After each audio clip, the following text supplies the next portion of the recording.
Mari kita datang kepada Tuhan dengan sebuah kerinduan hari ini untuk mendengar firman Tuhan. Dan kita akan belajar sebuah kebenaran pada hari ini, kesempatan ini. Kita sudah belajar dalam 1 bulan, kurang lebih beberapa kali memang. Dalam bulan ini maksud saya, kita sudah mulai dan belajar tentang iman dan ketaatan. Dan kita akan belajar lagi terus sampai akhir bulan ini tentang hal itu. Saya minggu yang lalu tidak bersama saudara, kami berada di Teluk Dalam.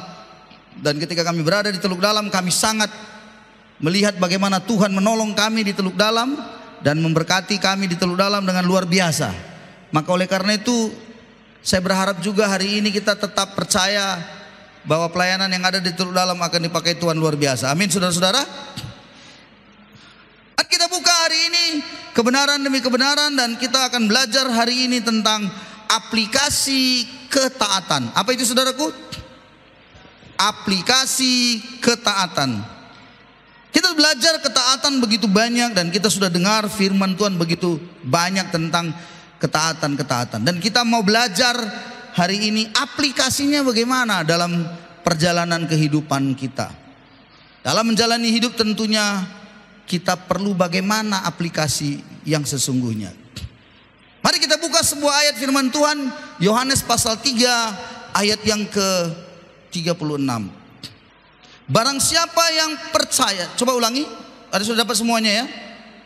Kalau belum, lihat di slide-nya dan Anda bisa catat dengan cepat karena ada banyak ayat yang akan kita baca.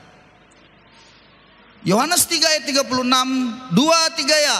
Barang siapa percaya kepada anak, ia beroleh hidup yang kekal. Tetapi barang siapa tidak taat kepada anak, ia tidak akan melihat hidup, melainkan murka Allah tetap ada di atasnya. Nah, ini unik, ini ayat ini unik. Bagi saya ketika saya menemukan ayat ini, saya awalnya tidak mengerti apa hubungannya Tuhan kok dikatakan tidak percaya. Barang siapa yang percaya dapat hidup yang kekal. Tapi kemudian barang siapa tidak taat beroleh kebinasaan, dapat murka Allah. Loh, harusnya kan gini ya, harusnya ya kan? Harusnya barang siapa percaya kepada anak, ia beroleh hidup yang kekal. Tetapi barang siapa yang tidak percaya, harusnya begitu kan? Tapi ayat ini unik begitu, bahwa ternyata percaya disandingkan dengan tidak taat. Bukan percaya disandingkan dengan tidak taat. Tidak percaya maksud saya, bukan. Nah ini saudara-saudara harus menjadi sebuah catatan ternyata, bahwa memang kita diselamatkan karena percaya pada Kristus. Tetapi rupanya kepercayaan itu harus ditunjukkan melalui ketaatan. Nangkap saudara-saudaraku? Jadi mengapa rupanya memang orang yang katanya percaya, bahasanya bilang beriman, harusnya dia buktikan dengan perbuatan ketaatannya. Jadi Yesus sedang mengatakan, barang siapa percaya kepada anak, sekali lagi, kalau dia berkata ya, kalau dia berkata benar aku percaya, maka kalau imannya itu benar, maka dia akan menghasilkan perbuatan yang benar. Itulah yang Yesus katakan dalam sebuah perumpamaan. Kalau baca kita tentang Matius pasal 7, Matius pasal 7 ayat yang ke-15 sampai 20, Anda baca sendiri nanti. Lihat nanti ayatnya, atau kita coba lihat ya. Saya baca ayat 15. Matius 7 ayat 15 ya. Hal pengajaran yang sesat. Waspadalah terhadap nabi-nabi palsu yang datang kepadamu dengan menyamar seperti domba, tetapi sungguhnya mereka adalah seperti serigala yang buas. Waspadalah. Lalu Ayat 16-nya bilang, dari buahnya lah kamu akan mengenal mereka. Dapatkah orang memetik buah anggur dari semak duri atau buah ara dari rumput duri? Itu luar biasa. Dari buahnya lah kamu akan mengenal mereka. Waspadalah terhadap nabi-nabi palsu. Apa maksudnya nabi-nabi palsu di situ? Itu adalah orang-orang yang kelihatan berohani, tapi imannya palsu, imannya tidak benar.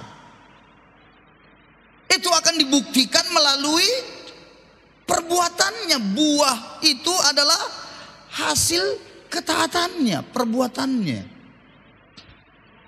Jadi saudaraku, akhirnya adalah kita harus ingat baik-baik bahwa ketaatan adalah bukti dari kepercayaan. Halo, gimana? Masih bisa nangkep? Bagaimana Bapak Ibu? Terlalu tinggikah bahasa yang kupakai? Siapa yang mengerti? Yang mengerti katakan amin. Oh, setengah yang mengerti. Saya ulangi, yang mengerti katakan amin. Oh, semua mengerti. Sekali lagi, nabi-nabi palsu berbicara tentang iman yang tidak benar, palsu. Dari luar, Anda bisa lihat ya, saudara-saudara, kalau ini mohon maaf, ibu-ibu yang kalau beli emas, ibu-ibu bisa membedakan yang imitasi dengan yang asli? Bisa kalau sudah dekat. Ngerti maksudnya? Kalau dari jauh bisa. Hah? Ada ibu-ibu ya kan, warnanya kuning-kuning, kuning, ikat lehernya pun kuning semua saudara. Dia jalan, kelihatan semuanya emas. Anda bilang, luar biasa ibu itu bah, toko emas berjalan. Tapi begitu didekati, ngobrol sebentar, dilihat, ya ampun Tuhan, ternyata dari pasar loak. Anda mengerti maksudnya? Dari jauh semuanya tidak ada perbedaan, tapi begitu dekat diamati baru kelihatan. Nah, hidup kekristenan juga begitu. Dari luar, dari jauh kelihatan asli, kelihatan, tapi begitu dekat dan mulai diperhatikan buahnya, ternyata palsu. Saudara-saudara, hati-hati, pada akhir zaman ini banyak, terlalu sangat banyak. Itu yang berkeliaran di YouTube itu. Aduh, kadang-kadang saya pun bingung. Apalagi gereja-gereja kayak kita ini ya, yang karismatik, yang menyembah katanya, yang tidak ada salah sebenarnya. Persoalannya selalu ada orang-orang tertentu yang suka menggunakan kata Tuhan. Kata Tuhan, padahal bukan kata Tuhan, katanya. Kata Tuhan, padahal bukan kata Tuhan, tapi apa? Kata dirinya. Nubuat, bukan nubuat, padahal kubuat. Setelah kita amati dekat, setelah kita cermati, baru kita tahu, palsu. Dari buahnya lah, iya kan? Sebagai contoh, ada orang-orang tanya sama saya, Pak, dari mana kita tahu kalau itu pendoa yang tadi itu Pak? Yang katanya datang, berdoa sih dia Pak. Kalau ada apa-apa kami datang sama mereka berdoa sih. Mana kita tahu dia itu palsu atau tidak Pak? Jawaban saya, lihat kehidupannya sehari-hari. Kalau istrinya pun 3-nya, jangan percaya, katakan amin. Oh Tuhan. Kalau kerjanya pun hanya minum minuman keras terus, jangan percaya. Walaupun mulutnya berbau Tuhan. Itu namanya nabi-nabi palsu. Di kampung-kampung banyak berkeliaran seperti itu saya lihat. Dan orang-orang seringkali masuk dalam perangkapnya dengan selalu berkata, ada kata Tuhan, ada setan di rumahmu. Ada setan.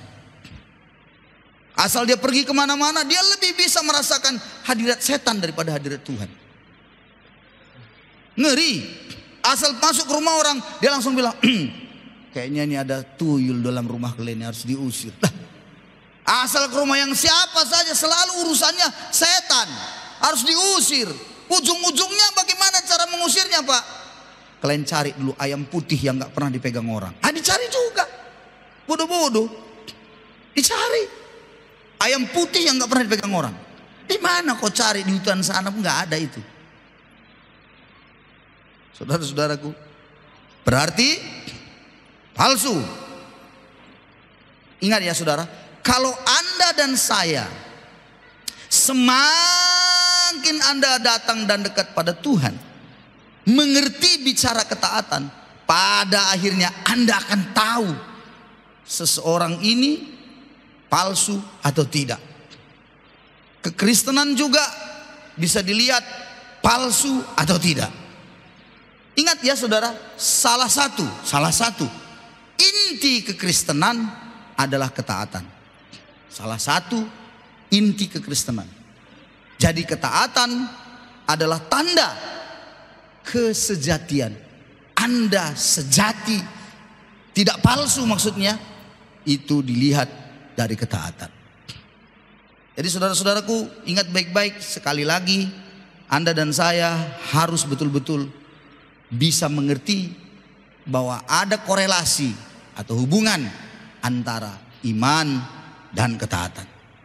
Tingkat kepercayaan seseorang pun kepada Tuhan selalu itu terbukti, dapat dibuktikan melalui perbuatan-perbuatannya sehari-hari. Itu sebabnya orang yang imannya benar kepada Tuhan, maka cepat atau lambat, perlahan tapi pasti, dia akan semakin hari semakin indah seperti Kristus. Tidak langsung memang, tapi mulai ada perubahan sedikit demi sedikit. Jadi saudara dan saya akan dibuktikan melalui perbuatan saudara dalam ketaatan. Katakan amin. Nah, sekarang aplikasinya gimana, Pak? Kalau mau taat itu bagaimana kira-kira? Iya, ada 4 prinsip aplikasinya dalam kita bicara ketaatan. Yang pertama adalah taat kepada Tuhan melalui otoritas di atas kita. Otoritas di atas kita itu adalah sesuatu yang Tuhan berikan kepada kita untuk menunjukkan kita taat kepada Tuhan atau tidak. Dalam kitab Ibrani 13 ayat 17, taatilah pemimpin-pemimpinmu dan katanya tunduklah kepada mereka, sebab mereka berjaga-jaga atas jiwamu sebagai orang-orang yang harus bertanggung jawab atasnya. Dengan jalan itu mereka akan melakukannya dengan gembira, bukan dengan keluh kesah, sebab hal itu tidak akan membawa keuntungan bagimu. Tunduklah kepada pemimpin-pemimpinmu. Siapa pemimpin-pemimpin? Tergantung di mana lingkungan kita ada.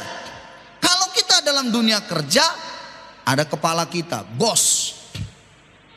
Belajarlah untuk taat.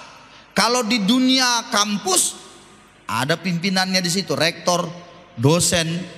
Di sekolah ada guru, ada kepala sekolah, itulah pemimpin.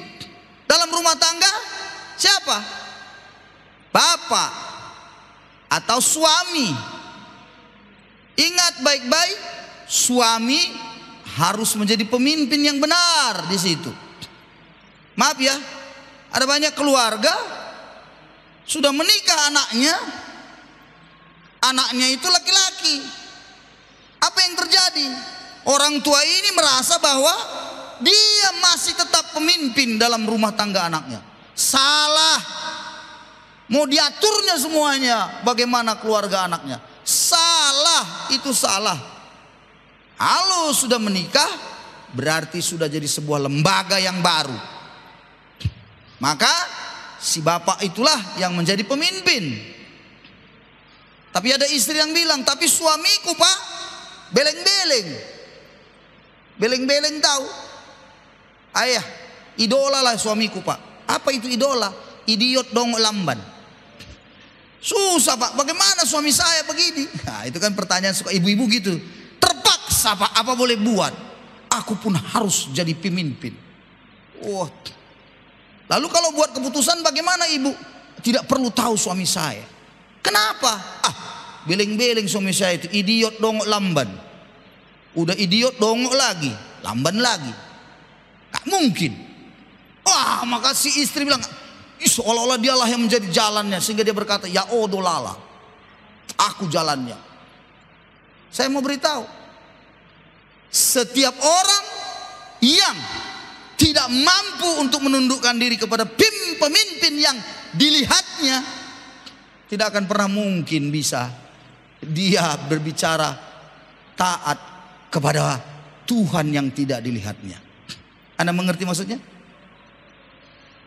Mustahil itu. Mustahil. Makanya saya beritahu padamu, halo, orang tua, kalau engkau ingin menikahkan anakmu, kalau yang perempuan, anakmu itu cewek, ya, jangan kau nikahkan dengan laki-laki yang memang itu kau lihat banyak bunga-bunganya. Bunga deposito, bunga bank. Sehingga Anda berpikir anakku ini luar biasa, supaya kaya. Hei, dengarkan saya. Jangan pernah nikahkan anakmu dengan laki-laki yang selalu kelihatan kaya. Bagaimana jadinya Pak? Kamu harus mulai melihat bagaimana pria itu dengan orang tuanya. Apakah laki-laki ini mengasihi, menundukkan diri pada mama bapaknya atau tidak? Kalau tidak, saya beritahu, berbahaya sekali. Karena bagaimana mau bicara taat pada Tuhan, taat pada pemimpin di dalam rumahnya, dia tidak bisa. Jadi belajar Anda menikahkan anak Anda kepada orang yang kita lihat. Ingat ya, jangan cuma kita dengar. Kalau didengar begitunya biasa. Kan ada laki-laki begitu. Dek, aku sangat mengasihi. Memang mamaku di rumah itu susah itu dikasih. Payah kali. Tapi untuk kau dek, betapa aku mengasihimu. Bohong, jangan percaya. Bohong itu semua. Kalau kau dek, kaulah bulan, kaulah bintang. Bohong. Kalau mamanya saja pun dihina-hinanya, kalau bapaknya saja pun tak dihargainya, bohong itu. Sebentar lagi, tunggu balas. Kau pun nanti dibikinnya begitu. Demikian juga kebalikannya. Anakmu laki-laki, jangan kau cari wanita, mau kau nikahkan yang apa? Yang cantik dan penes, pegawai ngeri sipil. Jangan. Jangan itu ukurannya. Nikahkanlah, carilah jodoh bagi anakmu yang cowok ini. Dari mana? Dari wanita yang menghormati keluarganya, orang tuanya. Itu standar penting. Nah, bagaimana mau bicara dia ibadah katanya mengasihi Tuhan, sementara pemimpin itu di rumahnya dia tidak bisa kasihi? Mustahil itu, mustahil. Halo, siapa di sini yang sudah mulai anaknya mau dinikahkan? Itu tips penting ya. Amin ya Bapak Ibu. Haleluya ya. Jangan pula ada bapak-bapak bilang, berarti gitunya. Nyesal kali aku kenapa lah. Udah terlambat. Udah nikmati aja yang sampingmu itu. Jangan kau tambah-tambah yang lain-lain. Jangan kau bilang, ku tukar lah. Enak aja kau tukar lagi. Udah, siapa suruh? Kau rasakanlah. Tapi menderita aku Pak Pendeta. Ya itulah, deritamu lah itu. Nikmatilah penderitaan itu. Tidak ada lagi ceritanya lagi kiri kanan lagi. Kita kan suka melihat wanita kita cari untuk anak kita yang laki-laki misalnya, harus yang gimana? Yang seolah-olah bisa menghasilkan uang, yang PNS, yang bergaji nanti, yang luar biasa cantiknya, kembang desa lah begitu. Saya pernah menemukan ada satu keluarga. Ibu ini, mohon maaf ya, mukanya betul kayak jelek lah dalam arti kata mata bagi kami laki-laki. Tapi kemudian Ada foto-foto pernikahannya. Dikasih lihat. Saya bilang begini, ih, kenapa dia cantik sekali waktu menikah? Lihat yang kenyataannya, Masya Allah. Tolong Tuhan, yang mana yang salah? Mungkin Anda bilang, oh itu efek kamera, edit. Enggak juga, lihat begitu. Beda. Kenapa? Ternyata selidik punya selidik. Ibu itu tertekan batin dengan suaminya. Makanya ibu itu kurus, cekung, menderita. Cekung, menderita dia. Makanya kalau ada yang kurus cekung gitu, jangan-jangan menderita, saudara-saudara. Mohon maaf. Mohon maaf, nggak nembak, saudara. Makanya Anda bersyukur kalau istri Anda sehat gemuk. Itu mantap itu. Suaminya hebat memelihara gitu. Saudara-saudaraku ya. Ya saya nggak menyenangkan diri, saya klarifikasi aja, saudara-saudara. Anda lihat bagaimana, ya kan? Ya kalau sehat dia, Anda harus bangga, terima kasih Tuhan. Ya luar biasa. Karena banyak ibu-ibu saking gembiranya dia melihat suaminya, luar biasa dia. Dia bilang, aduh gimana badanku ini ya. Karena dia bersuka cita, tapi dia resah. Gimana badanku ini, gimana. Cita-citanya aku mau kurus, tapi gak bisa. Enak kali makan dibikin suamiku. Nah itu dia saudara-saudara. Bagus itu. Daripada kurus tapi penyakitan. Yang pasti sekali lagi, saya mau kasih sebuah hal yang penting. Belajar taat pada pemimpin. Kalau di gereja, belajar taat pada gembala. Kalau di kantor, belajar taat pada pimpinan. Yang kedua, aplikasinya yang kedua adalah taat kepada Tuhan melalui firman yang kita baca atau yang kita dengar. Kita dengar firman Tuhan, langsung kita harus bisa berkata, aku mau menjadi pelaku, bukan pendengar. Yakobus 1:22 berkata, hendaklah kamu menjadi pelaku firman dan bukan hanya pendengar. Sebab jika tidak demikian kamu menipu diri sendiri. Jadi poin yang kedua, belajarlah Anda untuk melakukan firman. Begitu Anda dengar, begitu Anda tangkap, begitu Anda baca di dalam Alkitab, mulai belajar praktekkan. Selaraskan diri Anda dengan firman Tuhan. Jangan selalu mencari ayat yang menyenangkan hati Anda. Jangan selalu mencari ayat-ayat yang menyukakan Anda saja. Tidak. Ada orang begitu dia membaca firman, begitu firman Tuhan berkata, diberkatilah orang yang mengandalkan Tuhan. Dia akan seperti pohon ditanam alih. Haleluya, amin. Tuhan, puji Tuhan.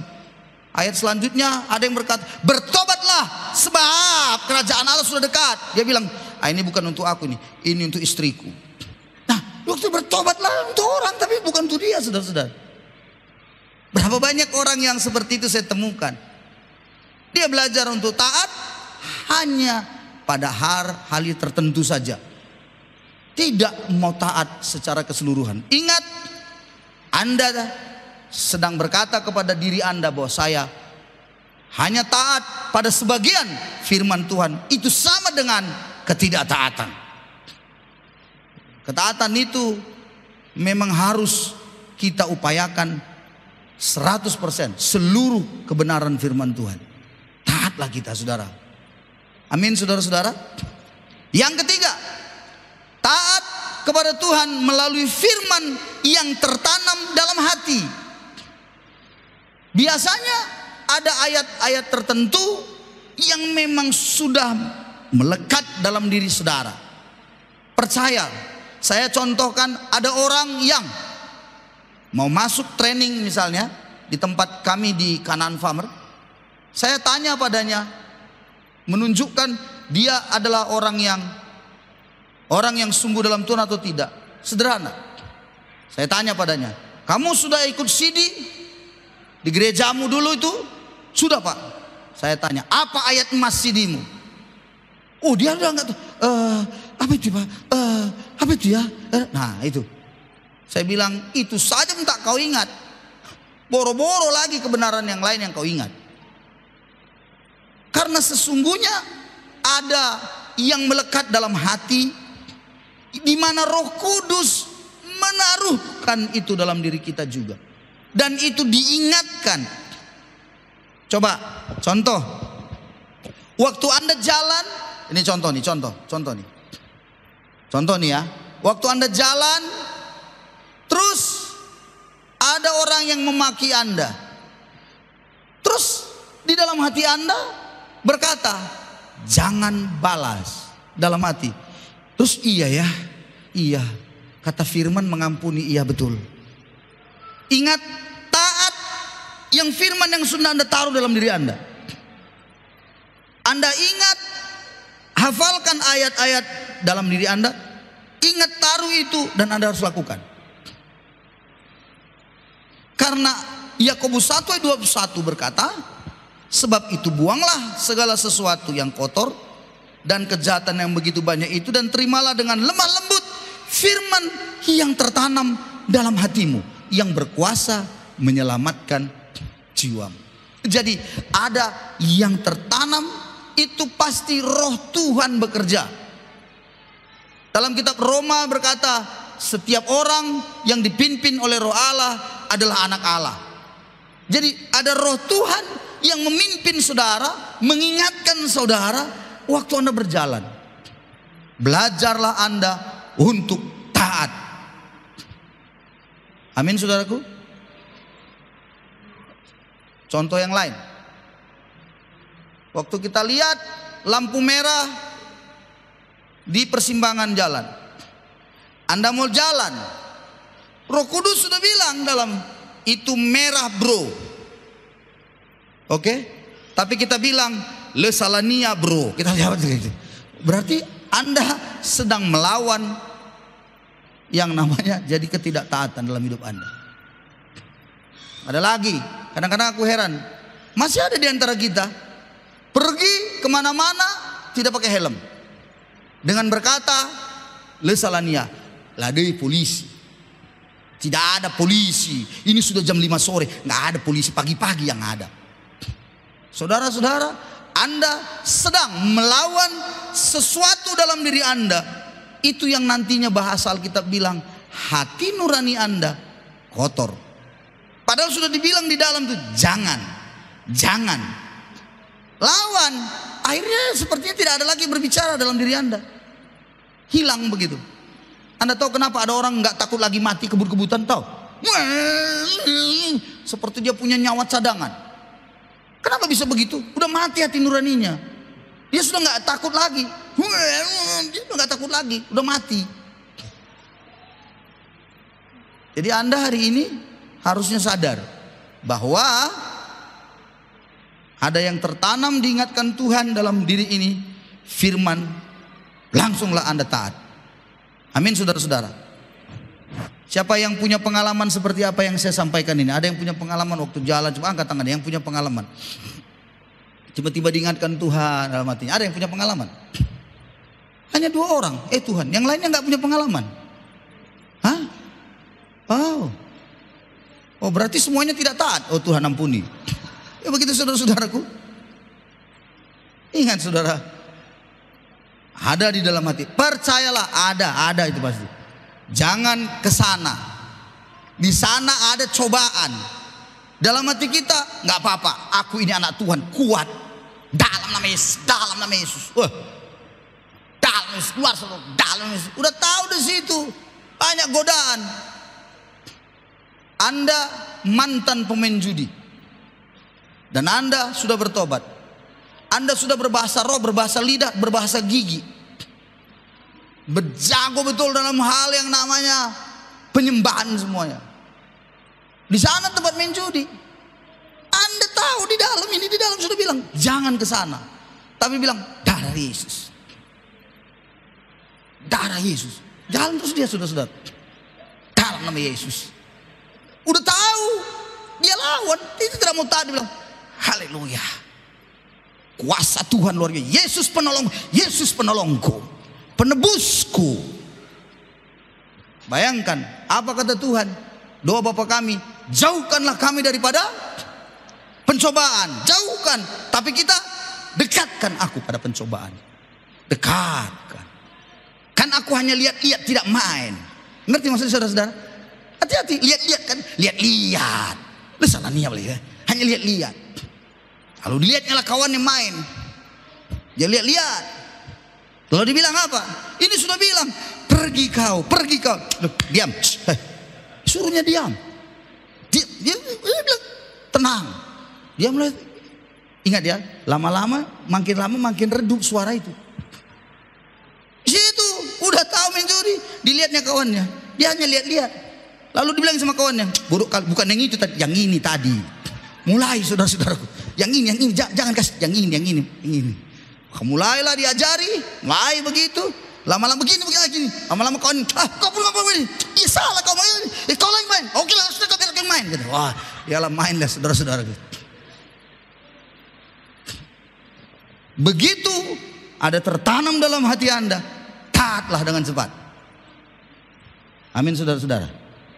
Haleluya, amin. Coba bilang kiri kanannya, bilang, kayaknya aku mengenal siapa orang itu, bilang. Haleluya saudara. Haleluya. Ada itu di dalam hati. Itu yang ketiga. Yang keempat, taat kepada Allah melalui atau dalam setiap keadaan hidup ini. Dan dalam perjalanan hidup, menurut Roma 8 ayat 28, Allah turut bekerja, ya kan, dalam segala sesuatu untuk mendatangkan kebaikan bagi setiap orang yang mengasihi Tuhan. Begitu ya, amin ya saudaraku. Jadi saudara-saudara, dalam kita menjalani hidup, keadaan dalam hidup kita bagaimanapun, kita harus paksakan taat tetap pada Tuhan. Baik itu suka, baik itu duka, baik itu namanya kesenangan maupun dalam penderitaan. Di dalam Alkitab begitu banyak orang-orang yang tetap taat sekalipun dalam penderitaan. Contohnya kita belajar dua orang saja, Yusuf dan Daniel. Siapakah Yusuf? Anda semua tahu bagaimana dia anak kesayangan, lalu kemudian dia dijual ke Mesir dan dia menjadi budak di Mesir. Dan yang menarik sekali, tidak ada satupun ayat di dalam Alkitab yang mencatat kalau Yusuf marah-marah, bersungut-sungut, memaki-maki saudaranya, memaki-maki abang-abangnya, atau memaki-maki si istri Potifar yang menfitnah dia. Tidak. Dia belajar untuk tetap taat dan setia dalam keadaan apapun. Bisakah sebenarnya dia punya pilihan untuk memberontak, untuk melawan si Potifar? Bisa, karena dia punya alasan yang sangat jelas. Karena dia dipersalahkan, disudutkan begitu rupa, difitnah oleh istri Potifar lagi, tetapi dia tidak melakukannya.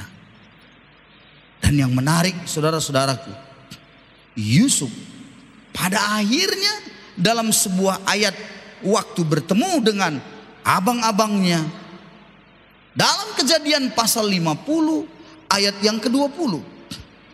Dalam Kejadian 50 ayat 20 dikatakan, memang kamu telah mereka-rekakan yang jahat terhadap aku. Memang kamu melakukan kejahatan padaku. Apa kejahatan abang-abangnya? Menjualnya ke Mesir, menjualnya jadi budak. Dan dia akhirnya dijual oleh orang-orang Ismail yang lewat itu, sampailah dia di Mesir. Memang tidak salah, memang betul abangnya itu memang betul-betul punya niat jahat, betul. Tetapi ayat 20 itu bilang Allah telah mereka-rekakannya untuk kebaikan. Dengan maksud melakukan seperti yang terjadi sekarang ini, yakni memelihara hidup suatu bangsa yang besar. Jadi saudara-saudaraku, ternyata Yusuf di dalam keadaan apapun dalam hidupnya, dia tetap belajar untuk taat saja. Tundukkan diri pada pemimpinnya Potifar.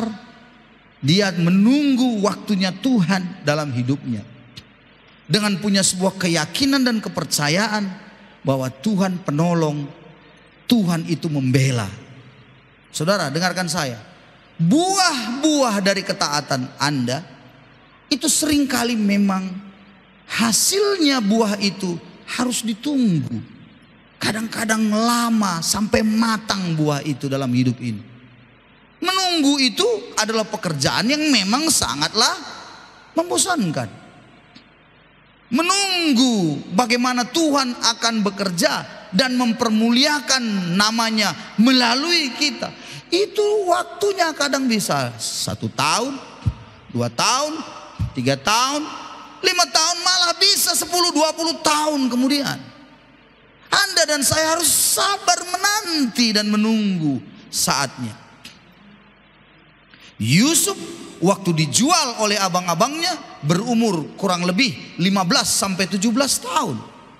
Dan kemudian umur 30 tahun baru dia menjadi Perdana Menteri di kerajaan di Mesir. Menunggu berapa itu? Kurang lebih 15-17 tahun. 15 tahun Anda tahu, menunggu penggenapan dari apa yang Tuhan nyatakan dalam hidupnya, bahwa dia memang akan menjadi seorang pemimpin. Dalam menanti itu, dia diperhadapkan dengan keadaan yang sangat sulit dalam hidupnya, tapi dia belajar untuk taat. Maka saya selalu berkata kepada orang-orang, kamu jangan pernah lihat seseorang itu hari ini. Kamu harus lihat bagaimana proses dalam hidupnya. Jangan pernah lihat saya hari ini.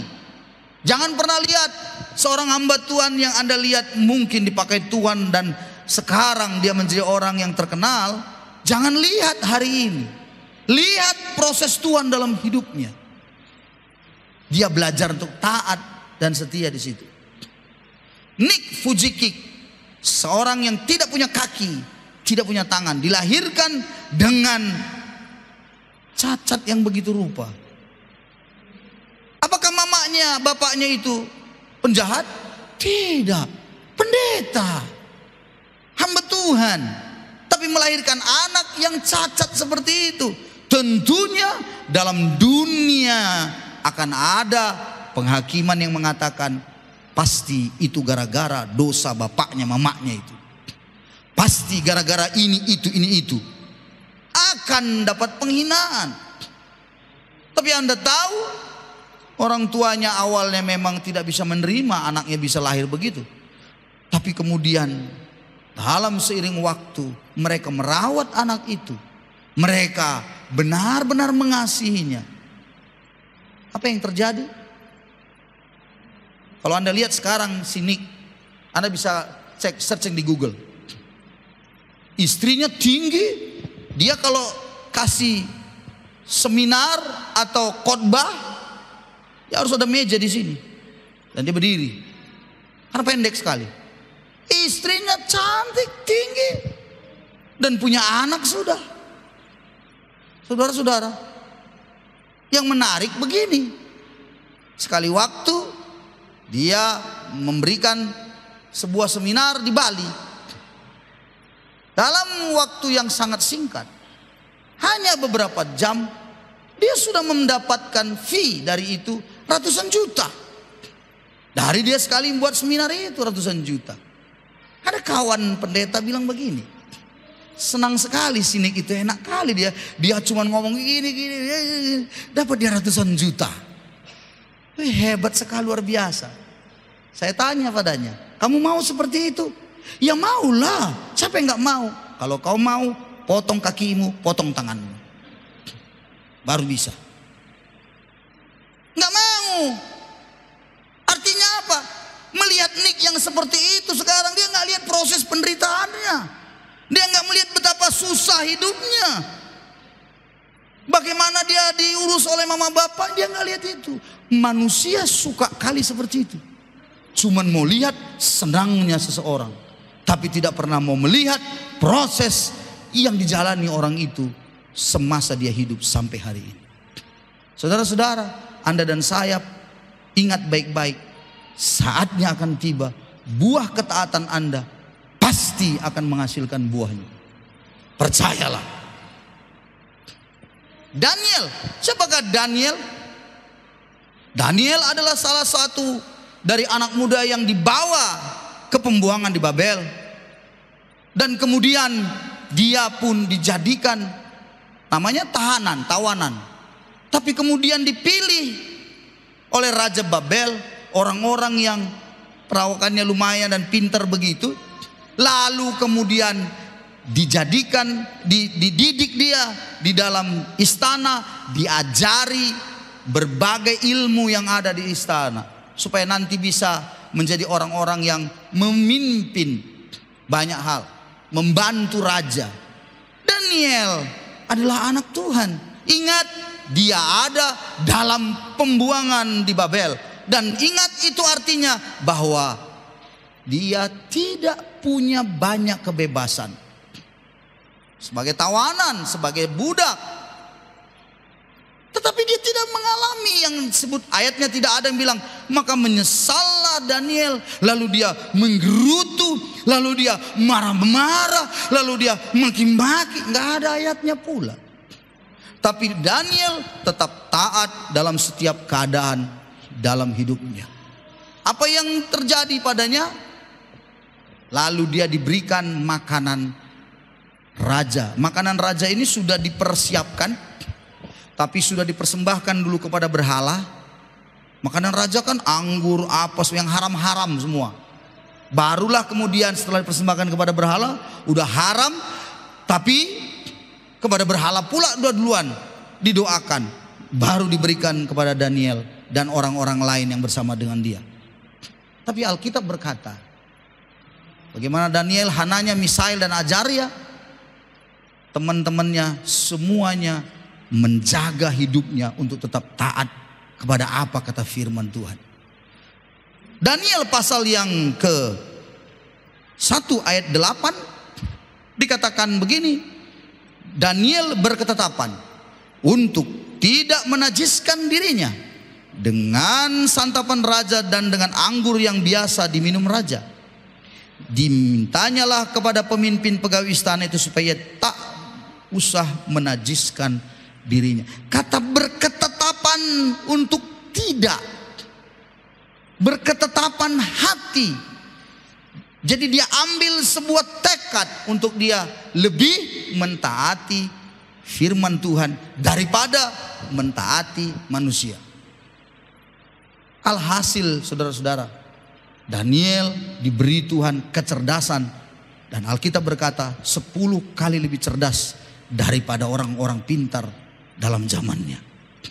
Saudara-saudaraku, luar biasa sekali buah-buah ketaatan itu. Jadi kesimpulan saya, jadikanlah ketaatan, biarlah itu menjadi panggilan jiwa Anda untuk Anda taat, bukan sekedar pilihan. Memang Anda bisa memilih taat atau tidak, itu pilihan. Tapi saya berharap jadikan taat satu panggilan dari Tuhan untuk jiwa Anda. Saya akan mengikuti panggilan Tuhan, taat sampai akhirnya. Amin, saudara-saudaraku. Haleluya, amin. Saya akhiri dengan sebuah kisah menarik yang sudah sering kali disampaikan di banyak tempat, dan juga saya sudah pernah sampaikan. Saya ulangi lagi. Apa itu? Kita belajar dari kehidupan dua orang yang hidup pada zamannya, satu zaman, tetapi satu orang yang ateis, satu orang yang sungguh-sungguh mengasihi Tuhan, taat pada Tuhan. Pada akhirnya mereka mendapatkan perbedaan hidup dalam keturunannya. Max Jus. Max Jus itu adalah seorang yang ateis tapi kaya. Dengan Jonathan Edwards yang memang adalah seorang anak Tuhan. Luar biasa dalam perjalanan hidup. Mereka hidup di tahun 1700-an. Jonathan Edwards adalah seorang yang sungguh-sungguh imannya pada Tuhan. Dan dia seorang pengkhotbah, dia seorang penginjil, dan juga dia seorang pembawa api kebangunan rohani di Amerika. Banyak kesaksian khotbah yang luar biasa. Bagaimana dia menyampaikan pesan-pesan Injil kepada orang pada bangsanya pada masa itu. Max Jus kayanya luar biasa. Tapi diteliti, saudara-saudaraku, keturunan-keturunan selanjutnya, saya lupa apakah 10 generasi atau 15 generasi, saya lupa. Diselidiki dari atas, dari Max Jus terus sampai generasi di bawahnya. Diperoleh Max Jus memiliki keturunan 1029 keturunan. Anak maksudnya. Dan cucu cicit di bawahnya semua keturunannya. Tetapi 200 orang mati muda, 300 orang itu mati muda, 100 orang itu pernah dipenjara, 150 wanita anak-anak keturunannya jadi pelacur, 100 orang pemabuk berat, dan merugikan negara kurang lebih dihitung 1,2 juta US dollar. 1,2 juta kali 15.000 rupiah. Anda bisa bayangkan berapa banyak itu, saudara-saudaraku. Berapa banyak rugi negara gara-gara keturunannya ini. Tapi di dalam diri Jonathan Edwards yang taat dalam masanya, zamannya, waktu itu, dilihat dari generasinya lagi terus ke bawah, 729 keturunan. Tapi yang menarik adalah kurang lebih 300 jadi pengkhotbah, 60 orang itu menjadi profesor di perguruan tinggi, 13 orang jadi presiden di universitas, presiden university, 60 orang jadi pengarang buku yang handal, 30 orang menjadi anggota kongres, itu artinya anggota DPR kalau bagi kita sekarang, dan 1 orang menjadi wakil presiden Amerika Serikat. Saudara-saudara, saya sengaja tampilkan perbedaan ini supaya Anda sadar semua. Kalau hari ini Anda taat sungguh-sungguh, jangan pernah berpikir bahwa Anda taat hanya untuk Anda berkat hari ini. Tidak. Anda taat hari ini kepada Tuhan dan Anda berjalan dalam Tuhan hari ini sungguh-sungguh. Dengarkan saya baik-baik. Generasi di bawahmu pun akan mendapatkan berkatnya juga kalau engkau setia. Haleluya, saudara-saudara. Jadi taatlah pada kebenaran, taatlah pada firman. Ingat, aplikasikan ketaatan tadi. Taat pada pemimpin, taat kepada firman yang kau dengar. Taatlah melalui firman kebenaran yang muncul, yang hadir, yang selalu ada di dalam hatimu. Dan taatlah engkau dalam setiap keadaan, segala keadaan hidup Anda.